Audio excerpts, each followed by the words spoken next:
Fala, moçada! E aí, tudo bom? Vamos então para mais uma aula, com muita coragem, muita determinação. Aqui, mais uma aula de Sociologia comigo, o professor Bruno Pontes, também conhecido como Little Black, né? Bom, hoje vamos trabalhar o tema do Durkheim e os fatos sociais. Nós estamos fazendo um percurso de desenvolvimento das ciências sociais, da sociologia, e hoje a gente chega aí num dos principais eixos, né, dessa nossa ciência social aí, que é o Durkheim.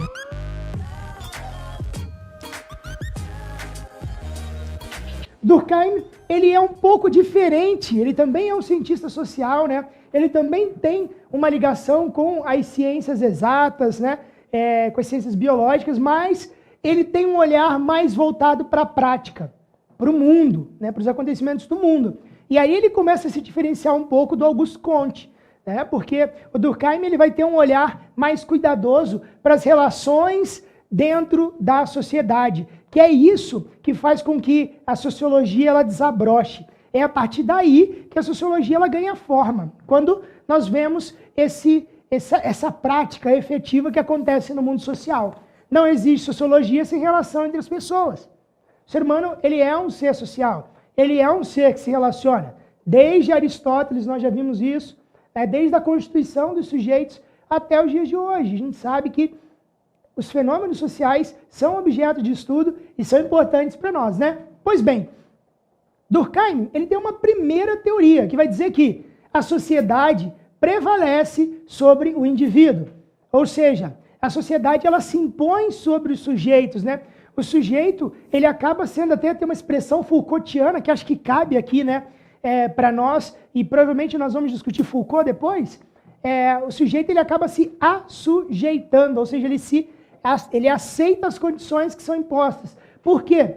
Nós entramos dentro de uma sociedade e nós herdamos os costumes de uma sociedade. Não é a sociedade que vai se adequar às nossas vontades, né? Apesar da gente saber que tem gente folgada pra caramba que acha que o mundo gira em torno do seu umbigo. Problemaço, né? Tem um monte de gente que acha que tem que fazer suas vontades, né? Chega na escola, todo mundo já teve aquele amiguinho chato, né? Que ele chega na escola, ele acha que ele vai mandar na sala de aula, né? Tipo, oi, senta aí, Cláudia, relaxa, né? Não é assim, meu querido. Por quê? Porque você entra dentro de um espaço, né? Você entra dentro de uma sociedade, você entra dentro de um grupo social. E esse grupo social já existe, com os seus costumes, com as suas regras, com as suas determinações. Ou seja, você não vai querer chegar lá abalando o bangu, né, meu irmão? Uhul, baixa a bola, porque você está fazendo parte de um grupo, né? Então, por isso, a sociedade ela prevalece sobre o indivíduo. Ela se impõe sobre o indivíduo, porque você nasce dentro de uma sociedade que pré-existe, né? Bom, para o Durkheim, o objeto da sociologia são os fatos sociais. E a gente tem falado o tempo todo sobre isso. Por quê? Porque é um tema recorrente dentro desta nossa área do conhecimento. Ele é um tema que cai só muito no Enem. E você não pode abrir mão de saber disso, né? O que são os fatos sociais? Fatos sociais são as regras, os padrões, as leis. São esses elementos constituintes dentro da nossa sociedade. As regras que já pré-existem e você não pode mudar, né? Você entra dentro de uma sociedade e você vai ter que aceitar as regras que estão ali. Quando você vai viajar, por exemplo, para um outro país, isso é muito legal, né? Às vezes você vai para uma cultura em que, sei lá, a mulher tem que usar o véu. Ah, então você, menina, vai chegar lá e tipo, uhul, não quero usar véu. Oi, calma aí, não é assim, né? É importante você olhar para aquela cultura, entendê-la, e se você está sendo inserido dentro daquele espaço cultural, daquele grupo social, você precisa aceitar as regras que pré-existem lá, né? Então é uma questão importantíssima para nós, né? São os padrões também, e também as leis, né? O fato social constitui esses elementos, né? Quando você pega para ler sobre outras culturas, outros países, né, outras histórias, você vai ver que existem leis que são diferentes, né? Até mesmo a pena de morte em alguns estados dos Estados Unidos não existe. Tem estado que tem estado que não tem. né? Então, às vezes são formas diferentes de execução. Por quê? São modos diferentes dentro daqueles grupos sociais, né? Bom, algumas características ali dos fatos social, né? Que acho que é interessante a gente discutir. Primeiro, a coerção social. Ou seja, você é obrigado a aceitar aquilo que é imposto dentro da sociedade para ti, né? Você é coagido a aceitar. Você entra dentro de um grupo social, a partir do momento que você faz parte daquele grupo social, você necessariamente precisa cumprir aquilo que diz respeito àquele grupo. Você não pode escapar disso, não tem como, né? Então, essa primeira característica do fato social, a coerção, e a gente pode pensar inúmeros exemplos disso, né? Então, você quando, sei lá, você vai viajar, como eu disse agora há pouco, né? Você vai visitar, sei lá, uma tribo indígena, tem alguns costumes, ou às vezes você vai visitar um templo religioso. É legal, tem templos religiosos fora do Brasil que a mulher ela não pode entrar com os ombros descobertos. E aí colocam ali um tecido para cobrir os seus ombros, né? Antigamente, por exemplo, quando a gente olha para a história da igreja católica, as mulheres usavam véu. As mulheres usavam véu. Então, fazia parte dessa tradição você cumprir com isso, né? Era comum você cumprir com isso. Para fazer parte daquele grupo, era importante que você assumisse aquilo que dizia respeito às normas desse espaço. Tranquilo? Tá? Então, primeira noção, a coerção social. Segundo, sanções legais. Ou seja, existe um direito positivo que diz as penas que você vai ter que cumprir se você não respeitar as regras desse determinado grupo. Então, se você, sei lá, não cumprir um padrão estabelecido ali, você pode ser penalizado, tá? Se você estaciona num lugar que não pode estacionar, você vai ser penalizado. Pena que no Brasil não acontece, né? Quantas vezes, por exemplo, você vai num shopping center, você vai no mercado e você vê, às vezes, a vaga que é para o deficiente físico. E aí você vê alguém que não tem deficiência nenhuma, não tem adesivo, não tem identificação no carro e estaciona na vaga que é para um deficiente físico, né? Infelizmente, no nosso país, nem sempre a lei ela é cumprida para valer, né? Seria muito legal, por exemplo, que aquele carro fosse guinchado. E eu acho que ali a gente teria uma lição, né? Aquela pessoa teria uma lição do que ela não pode fazer, né? A sanção legal, ou seja, é uma forma de garantia dessa coerção social, dessa manutenção do status quo desses grupos, tá? Me lembro uma vez, eu tinha um atendimento num colégio que eu trabalhava e uma mãe, ela era cadeirante. E ela era meu primeiro atendimento daquela noite. Era 6h30 da noite o atendimento. E deu 6h30, a mãe não chegou, 10 para as 7 da noite ela não chegou, 8 horas da noite ela chegou, porque as ruas ali elas ficavam lotadas de carro para os atendimentos. E aí ela chegou, ela veio toda envergonhada, professor Bruno, me desculpe pelo atraso, né? Infelizmente, estacionaram na vaga que era garantida para mim. E a pessoa que estacionou não tinha nenhuma deficiência, né? Não tinha nenhuma limitação. E ela usou essa vaga porque ela usou aquele chamado jeitinho brasileiro. Ah, eu vou ali rapidinho, não vou atrapalhar ninguém. Oi, esse é o grande problema. Quando a gente acha que a nossa vontade, a nossa pressa é mais importante que o outro. Então, as sanções legais, elas servem exatamente para que essa lei exista. E esses padrões legais, eles sejam mantidos para que a sociedade tenha a sua ordem, a sua organização ali. Existem também sanções espontâneas, como, por exemplo, fumar em lugar proibido. Hoje no Brasil é lei, antes não era, né? Hoje é proibido você fumar em alguns lugares, né? Você pode ser penalizado por isso, né? Não pode fumar em lugar coberto, coisa e tal. Mas são sanções espontâneas. Tem lugar que aceita, tem lugar que não aceita. E aí você pode pensar um conjunto de sanções, outras aí, né? Para relacionar essa questão da punição dos sujeitos que descumprem algumas regras dentro da sociedade, né? Sobre isso, eu acho importante a gente discutir aqui e fazer um adendo a essas questões dos fatos sociais que dizem respeito exatamente à noção de norma, tá? A noção de norma, ou a noção de moral, eu acho que fica mais legal. A moral tem uma distinção dentro da história da filosofia, né? E aí a sociologia ela vai trazer isso depois, né? Tanto norma, tanto moral quanto ética, elas acabam tendo ali um sentido muito próximo, né? A ética seria, numa instância, a reflexão sobre a moral. E a moral, um conjunto de normas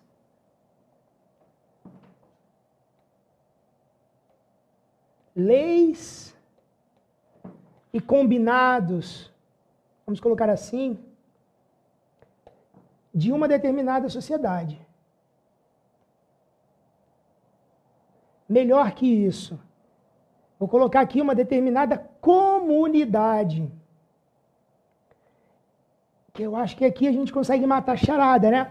Então, a noção de moral são as normas, as leis, os combinados, as regras, elas surgem a partir da comunidade. Elas se estabelecem a partir da vivência comunitária, né? Cada grupo social tem os seus padrões.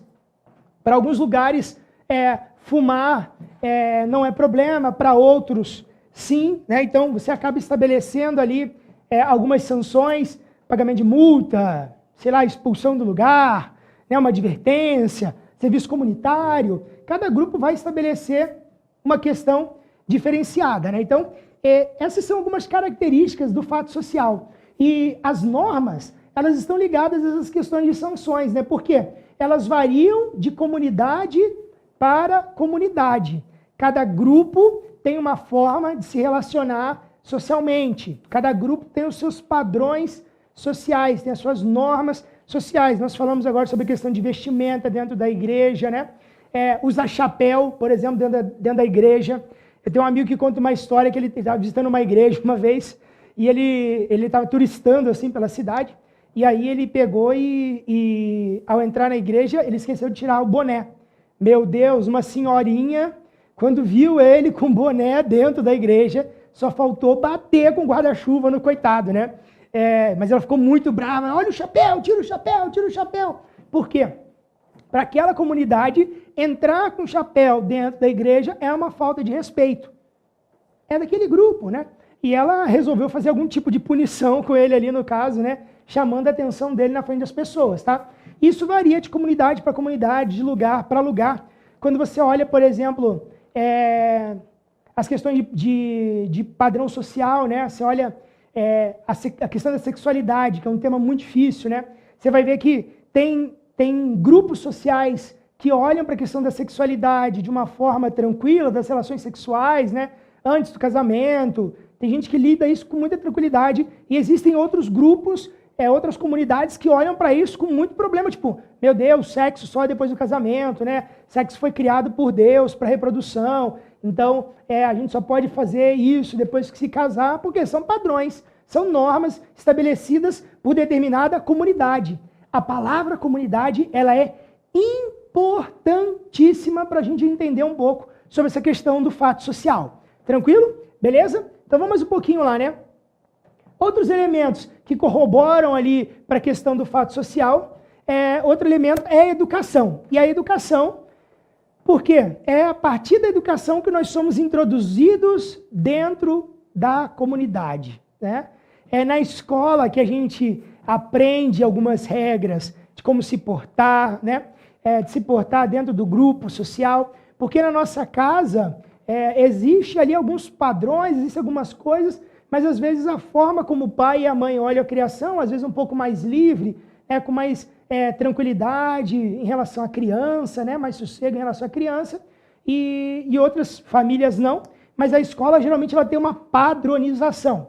E a educação para o Durkheim, ela é dividida em dois aspectos, a educação formal e a educação informal, que é a da família. Bom, a educação formal, ela diz respeito ao âmbito da escola, que é aquela que vai padronizar os corpos, aí eu estou usando uma expressão Foucaultiana, né? que vai domesticar os corpos, ele vai chamar de corpos dóceis, né? É onde nós vamos viver dentro de alguns padrões, vamos entrar nas regras, né? Desde a hora para o lanchar, né? Meu lanchinho, vou comer. Não sei se vocês cantaram isso na infância de vocês, eu cantava muito, né? Ou na hora de ir para o recreio, né? No piuí, tic-tac lá, né? Todo mundo com uma mãozinha no ombrinho do outro, respeitando a fila, né? Meninas de um lado, meninos de outro. Vocês lembram disso? Vocês viveram isso, não? Não, se tomara que não, sei lá, né? Mas algumas escolas ainda adotam esse tipo. Por quê? São padronizações, estabelecer as diferenças. Banheiro de menina, banheiro de menino. Oh, que bacana, né? Olha como é que sociologia é legal, né? Serve para a gente exatamente poder problematizar essas questões, né? O que é da menina, o que é do menino. É um padrão, né? Estabelecendo as diferenças ali. Além disso, a escola ela tem esse papel de fazer com que a gente olhe para a sociedade e entenda que a sociedade é uma sociedade regrada. E a escola já é esse lugar onde nós vamos viver a instância forte dessa regra, né? Mas uma característica dos fatos sociais é a generalidade, né? Porque eles ganham esse caráter dentro da sociedade e eles acabam sendo padronizados para todos. Por exemplo, você vai no shopping, tem banheiro para menina, banheiro para menino. Aí você pensa assim, ai Bruno, não dá mesmo, porque a gente sabe que tem muita gente danadinha hoje em dia, né? Sim, eu sei que tem gente danadinha hoje em dia, né? Então é exatamente para isso mesmo, a gente poder controlar ali esses sujeitos, né? Estabelecendo algumas regras para que a sociedade não vire uma bagunça, né? Então, há uma generalidade de comportamentos, de costumes dentro da sociedade. Uma outra característica é a exteriorização. E por isso que o fato social ele é objeto de estudo para o Durkheim, né? Porque os fatos sociais eles estão fora da gente. É óbvio que a gente internaliza isso depois. É só você pensar nas regras, né? Das normas morais. As regras elas são exteriores a nós. E nós, para fazermos parte da sociedade, nós assimilamos essas regras em nossas vidas. Tranquilo isso? Acho que é bem fácil para a gente, né? Por isso, os fatos sociais eles têm essa característica da exteriorização. E, por último, né, uma neutralidade científica. O cientista social, por Durkheim, ele olha para isso de um modo exterior, porque esses fatos sociais são exteriores mesmo, por isso são fáceis de serem identificados. Durkheim olha para esses problemas, né, olha para essas questões e fala assim, nós não vamos intervir dentro dos problemas sociais, porque para o cientista é importante que ele olhe de fora, mesmo sabendo que os fatos sociais são exteriores, né? Mas quando não há essa interferência, é mais fácil para você poder fazer a leitura sobre os problemas sociais ali. Quando você não se envolve, você olha por fora, é como se você fizesse um laboratório ao vivo. E a partir dali, você conseguisse identificar as facetas dos problemas sociais. Tranquilo, galera? Por hoje, essa daí só. Então, vamos fechando, tá bom? Beijo no coração de vocês e até a próxima. Até mais.